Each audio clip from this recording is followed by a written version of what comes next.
Bonjour Frédéric.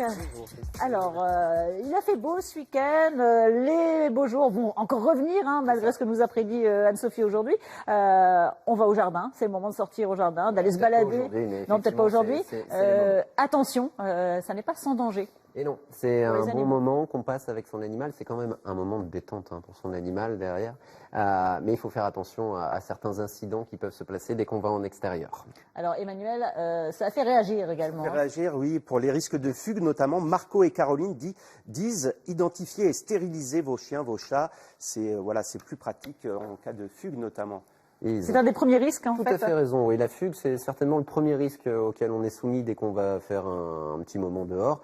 On peut identifier, bien entendu, pour retrouver l'animal, mais j'irai plus loin que le chien et le chat. Parce que dans les exemples de fugue, on a traditionnellement le chien qui va sauter la clôture, qui va partir, qui va pas revenir. Le chat, malheureusement, est très fréquent, qui va se cacher et la fête aidant, dirons-nous, on oublie de le rentrer le soir et il passe la nuit dehors, donc il a tôt fait de partir un petit peu à l'extérieur.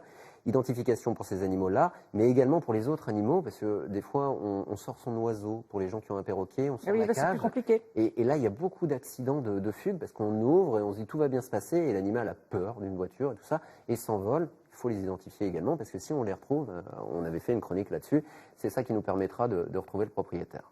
Alors, autre risque, ce sont des risques d'intoxication dans le jardin. Voilà, le jardin, c'est un milieu magique pour les animaux. Ils vont aller un petit peu tout fouiller. On a beaucoup de plantes d'ornement d'extérieur. C'est le même problème avec les plantes d'ornement d'intérieur, mais il y a pas mal de choses qui sont méconnues et des plantes qui sont toxiques. Pensons au laurier, par exemple, pensons aux ifs, qui sont des choses toxiques. Nous avons une question de Rebecca, qui demande si le muguet est toxique pour les chats. Il peut l'être. La sensibilité dépend un petit peu des animaux, mais on a des problèmes digestifs principalement avec le muguet. Donc il faut faire attention, tous ces plantes sentent bon. L'animal qui est un petit peu trop infantilisé oublie les dangers de la nature. Il va renifler, il va croquer, et puis voilà, c'est là que ça peut se passer, contre les intoxications. Alors, je le disais, les beaux jours vont revenir, on croise les doigts, on espère, on sort le barbecue. Là aussi, attention, danger. J'ai eu beaucoup d'incidents en urgence, effectivement, avec le barbecue. Non, pas ce week-end. Non. Ça aurait pu, parce qu'on va ma carrière, avec un barbecue qui attire le chien, l'odeur des saucisses, c'est juste remarquable. Il se rapproche de plus en plus, il sniffe, il peut se brûler, bien entendu. Il peut le renverser également, et donc là, on risque toutes les brûlures, etc., etc. Et puis, autre danger également, et c'est aussi comme pour les... En fait, c'est un peu comme pour les enfants en bas âge.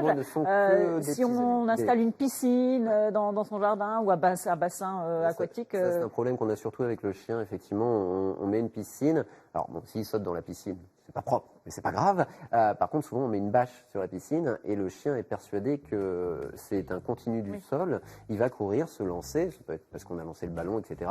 Et plouf. Et là, c'est aussi dangereux qu'avec un enfant, c'est-à-dire que là, on a un risque de noyade.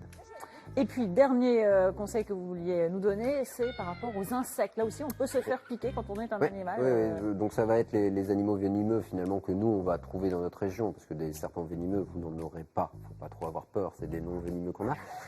Mais on va avoir tout ce qui est piqûres liées aux abeilles, aux guêpes, aux frelons.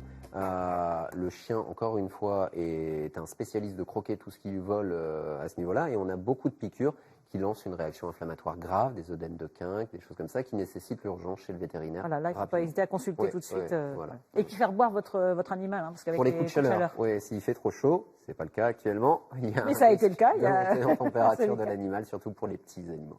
Merci beaucoup Frédéric pour tous ces bons conseils. Vous pouvez retrouver bien sûr notre chronique sur France 3 Nord-Pas-de-Calais, sur nordpasdecalais-matin.france3.fr.